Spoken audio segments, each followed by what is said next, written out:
जय श्रीमन नारायण।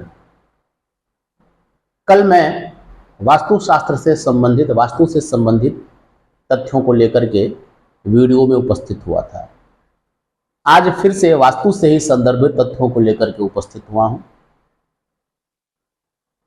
वास्तु में जो मैंने कल वीडियो में आपको बताया कि तुलसी जी का सेवन कीजिए, सालग्राम जी का पूजन कीजिए, सत्यनारायण जी की कथा का श्रवण कीजिए और छोटे छोटे उपाय मैंने आपको बताया था वास्तु सही करने के लिए।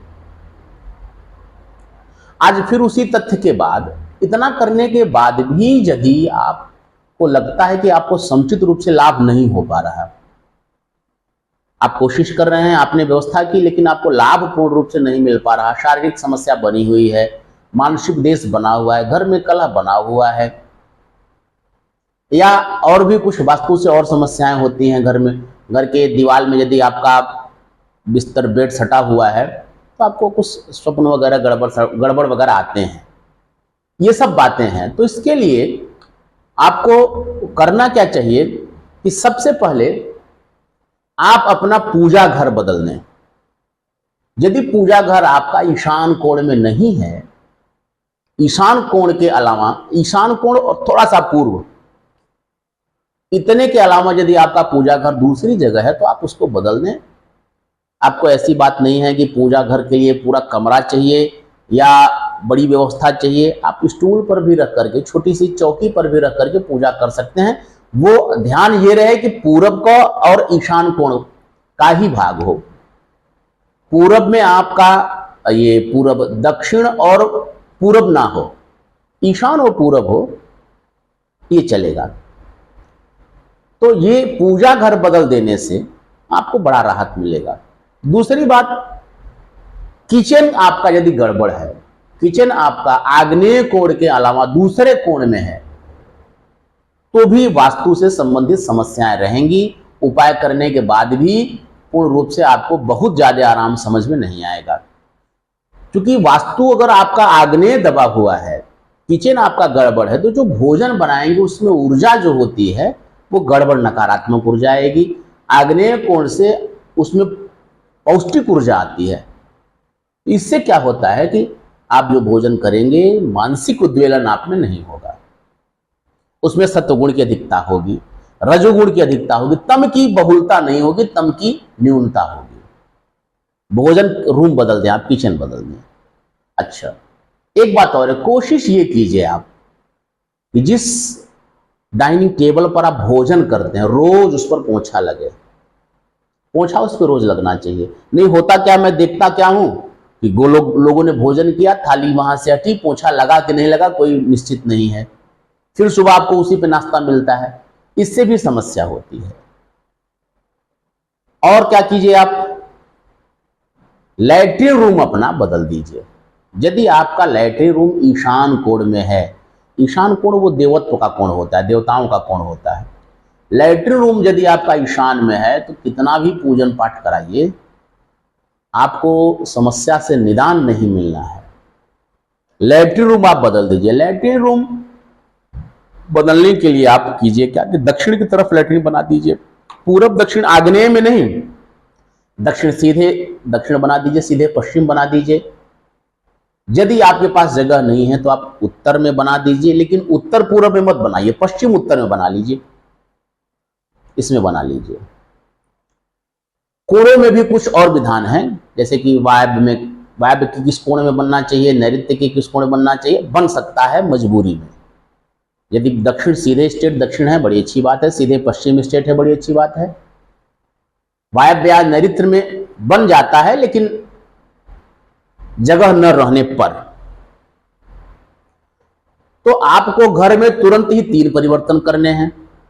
किचन बदलना है, लैट्रिन रूम बदलना है, पूजन स्थल बदलना है। साथ में आपको एक बात और बड़ी विशेष है कि आजकल लोग जो घर बनाते हैं, उस घर को यद्यपि जगह की जो स्थिति है उसी में उनको बनाना है।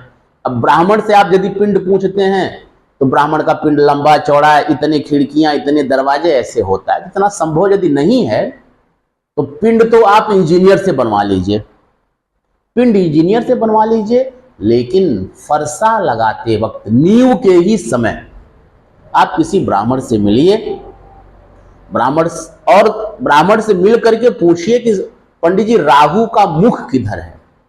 यदि फरसा राहु के मुख पर लग गया तो भैया कितना भी उपाय करेंगे, कितना भी बचाव करेंगे, उस घर में समस्या बनी ही रहेगी। पूजन पाठ करेंगे, बहुत बड़ा पूजा किया आपने, 6 महीने बाद फिर वही स्थिति, 4 महीने बाद फिर वही स्थिति।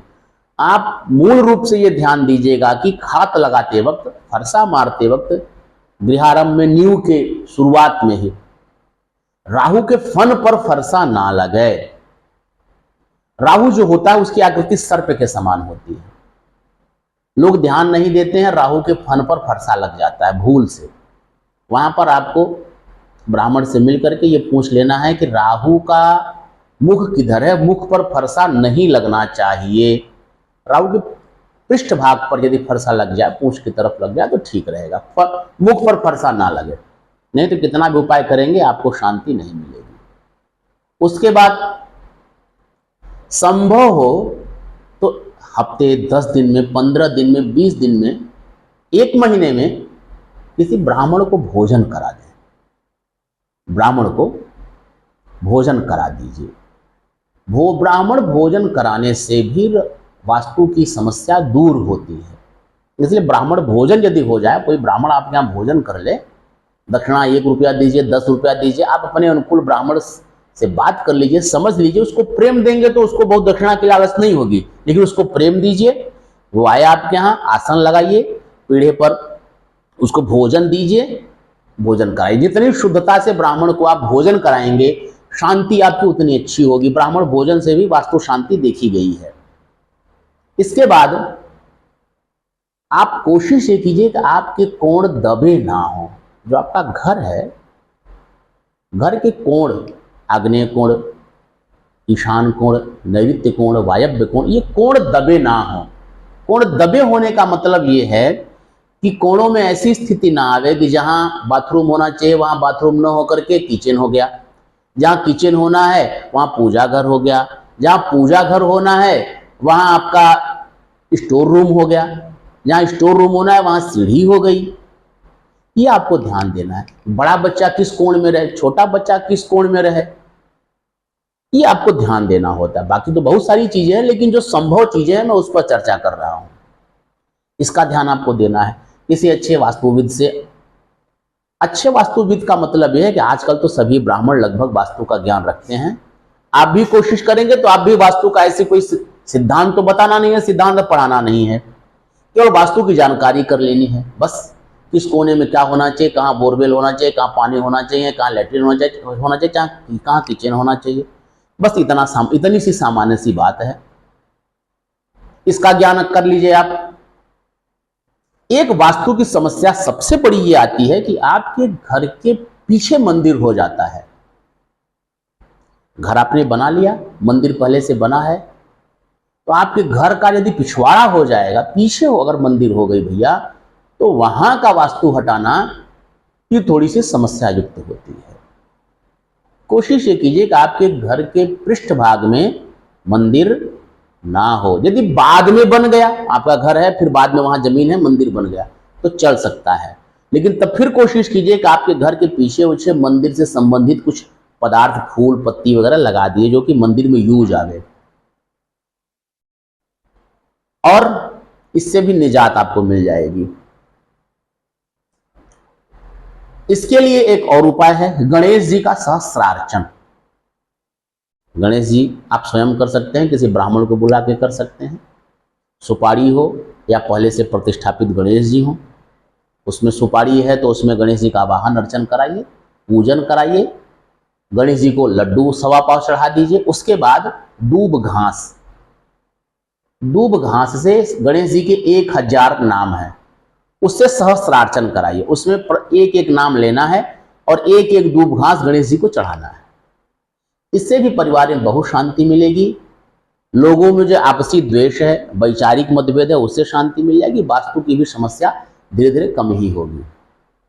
और आजकल लोग सत्यनारायण जी की कथा सुनना कम कर दिए हैं। घर में शंख बजाना कम कर दिए हैं।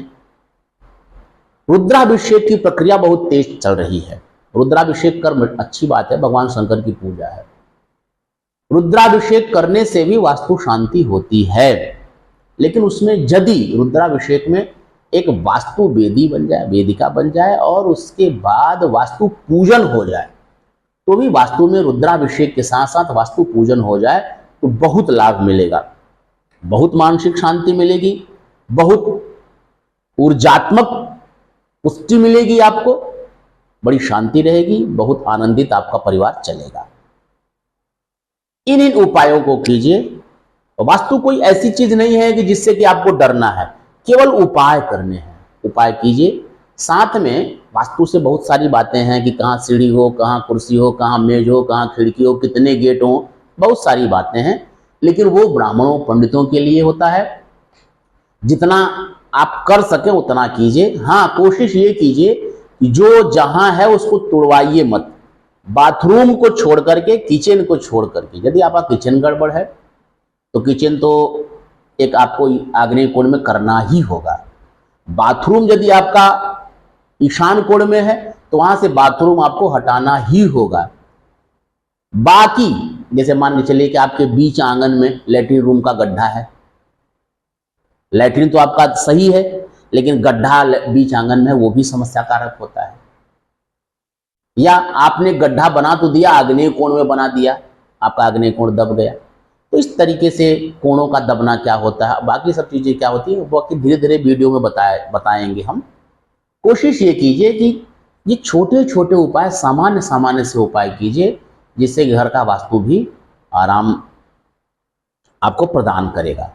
बाकी वास्तु से संबंधित कोई समस्या है तो आप या तो कमेंट करके बताएं, और भी क्या समस्याएं हैं आपके पास। यदि कमेंट करके नहीं बताते हैं तो जैसे मेरे विचार में कुछ बातें और आएंगी, मैं वास्तु से संबंधित और भी वीडियो के माध्यम से आपको बताऊंगा। हाँ, एक बात और, यदि आपको वीडियो में कोई बात समझ में ना आवे, किसी तरीके की शंका रह जाए, तो उसको कमेंट बॉक्स में अपना प्रश्न दें। हम कोशिश करेंगे कि आपके प्रश्न का उत्तर दें। एक बात, चूंकि समस्या ये होती है कि बहुत सीमित समय में वीडियो बनाना पड़ता है, उसमें सारी बातें बहुत डिटेल बताने में समय ज़्यादा हो जाता है। वीडियो लंबा होने के डर से कुछ शार्ट में, कुछ संकुचित रूप में हम वीडियो बना देते हैं। इसलिए आपको यदि कोई शंका हो, कोई बात हो, तो आप कमेंट बॉक्स में अपना कमेंट करेंगे तो कोशिश हम जरूर करेंगे कि आपकी शंका का निराकरण करें। और यदि आपको यह वीडियो अच्छी लगे तो वीडियो को आप